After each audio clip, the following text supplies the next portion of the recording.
फिर उसके बाद तो प्रेशर डाला, हम चुप रह गए।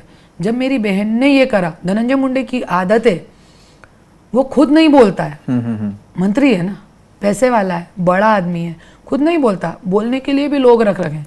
अच्छा। हाँ, जैसे आपने देखा कल सदावर्ते जी ने स्टेटमेंट दिया। क्यों स्टेटमेंट दिया उन्होंने? जब मेरी गाड़ी में रिवॉल्वर डाली थी, मेरे लोग उनके पास गए थे, उनने बोला था मैं बात करने के भी 50 लाख रुपए लेता हूं। ऐसा उनका स्टेटमेंट था मेरे लोगों के सामने। तो धनंजय मुंडे के लिए बोलने के लिए उन्होंने कितने पैसे लिए होंगे कल? और क्यों बोल रहे हैं वो बीच में हमारे?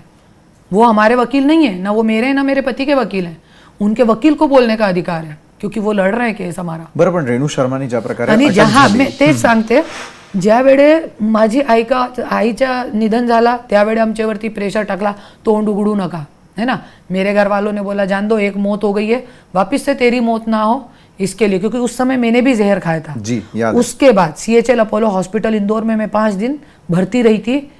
उसके बाद जब रेणू शर्मा ने केस करा इनके ऊपर, धनंजय मुंडे ने मला, आमचा वाद अगोदर चालू होता, तिने केस केला, त्यांनी मला काय सांगितलं फोन करून, जरी तू तोंड उघडली तो मी कधीही घर येणार नाही।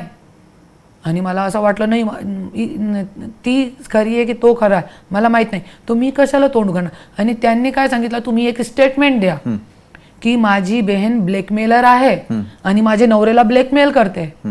तो मी सांगितलं त्यांनी की मी गप राहते, पण असं काही खरं खोटं स्टेटमेंट मी देऊ शकत नाही, क्योंकि तुम्ही माझे नवरे आहे तो ती पण माझी बहीण आहे, आणि मला तुम्ही खरे आहे की ती खरी आहे मला कळत नाही।